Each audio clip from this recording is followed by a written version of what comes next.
Now, over this past year and a few months, I brought you to some rather strange and unusual, occasionally at times beautiful habitats. This isn't one of the latter.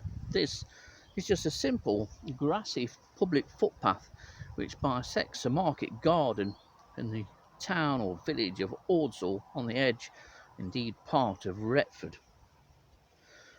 I'm here to begin solving a mystery which began 2 days ago with the discovery of some very small red eggs on a plant of prickly lettuce.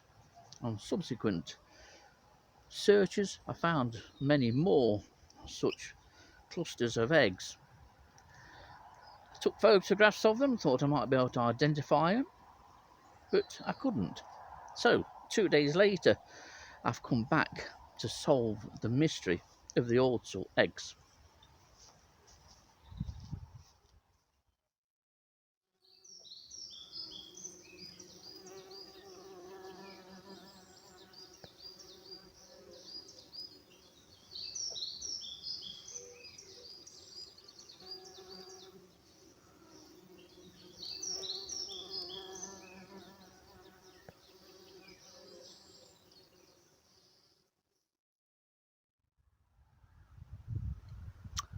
And so, the great Ordsall mystery then. What does it involve? Well, it involves some red eggs that are found on this plant the other day. This, of course, is prickly lettuce, which I've featured in a recent video about searching for the larvae of the small ranunculus. And there were 2 such larvae on here the other day, but they appear now to have gone to ground to pupate. Now, while I was finding the 2 larvae on here, I noticed some eggs, and they were bright red, almost reddy orange. There was groups of them. Some were laid on these thinner stems, and those that were laid on these thinner stems were laid all around the stem in like rows, but untidy rows. And there was also some smaller batches, but laid on the thicker stems, and they were generally laid in batches of like a dozen, it appears. I took some photos because I started to get curious, and that's led to this mystery, because I couldn't identify the eggs that I photographed, and me having a curious nature, I've had to come back to Trev them. So of course now you're all wondering, what's this word he's come up with now? Trev. Well, actually it's a verb, and it'd be nice if we could eventually get it in full use in the English language. It's quite catchy, I think, and so do Nick and Samantha Brownlee, who thought it up. But the verb to trev means as thus. It's to take from the wild, or to borrow before returning back to the wild, or to rear through to adults, etc. An example of the verb to trev would be this. I was up Sherwood Forest today and found these strange caterpillars, so I trev'd them. There we are. Maybe we can get it in the Oxford English Dictionary. Something to all learn and put into everyday use.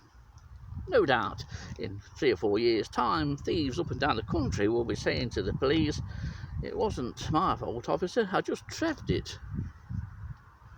There we go. So our little mystery begins with these eggs, and I've put a photo in here so you can see what all the fuss is about, because I think most naturalists, if they don't, they should have an inquisitive mind. If you can't answer something or don't identify it straight away, you should want to know what it is or what it turns out to be.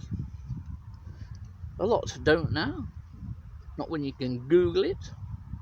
And while I think I've sort of narrowed these eggs down after a bit of Googling myself, yes, it is allowed in private, I think that these eggs are possibly Coryzus hyoscyami, which is a beautiful bug, but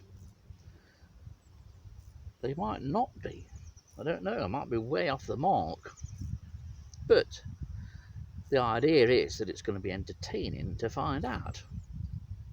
But if some eggs have already hatched out on this plant, then I should be able to find the nymphs. And while I have seen Coryzus highskyami nearby here the other day, I would have expected to have seen one or two on the plants as I've walked down this lane that I'm sat on. That's what I'm going to do for the next 10 minutes while I have a steady walk back to the car and to take these treved eggs back home, and then we'll rear them through and see what we've got. It might not be anything interesting at all what it turns out to be, but at least I will know what these eggs are. And so will you if you watch the videos. So here are our mystery eggs. They're in the centre of the screen, look. They're just laid on a very thin piece of this prickly lettuce. It's an old stem. Very small eggs.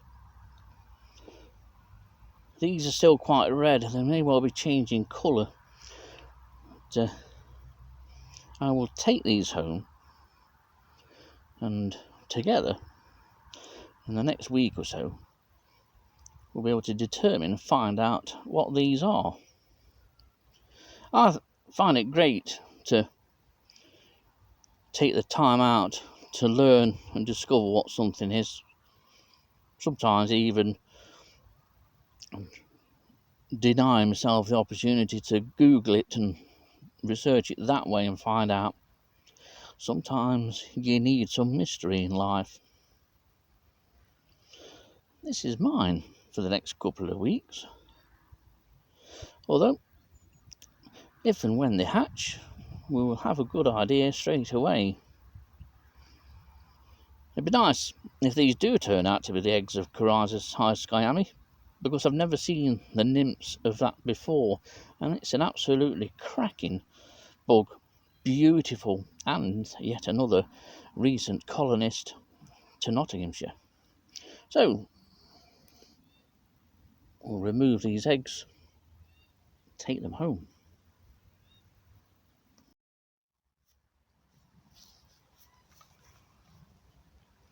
While this at first glance doesn't appear to be any kind of habitat, and why on earth should I even be entertaining the time and wasting the time to look at such habitat?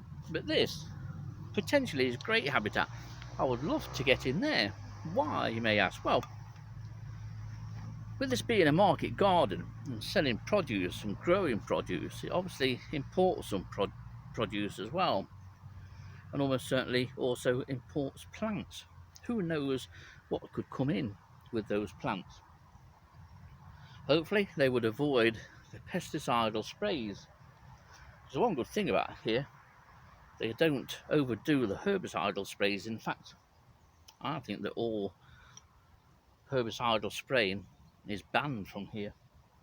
I think it might all be done by hand, the traditional way, which means that new species can come in and gain a foothold, even if it's just for a year or two. So while this doesn't look any kind of decent habitat, you've no idea what it could contain. That's what I like about it.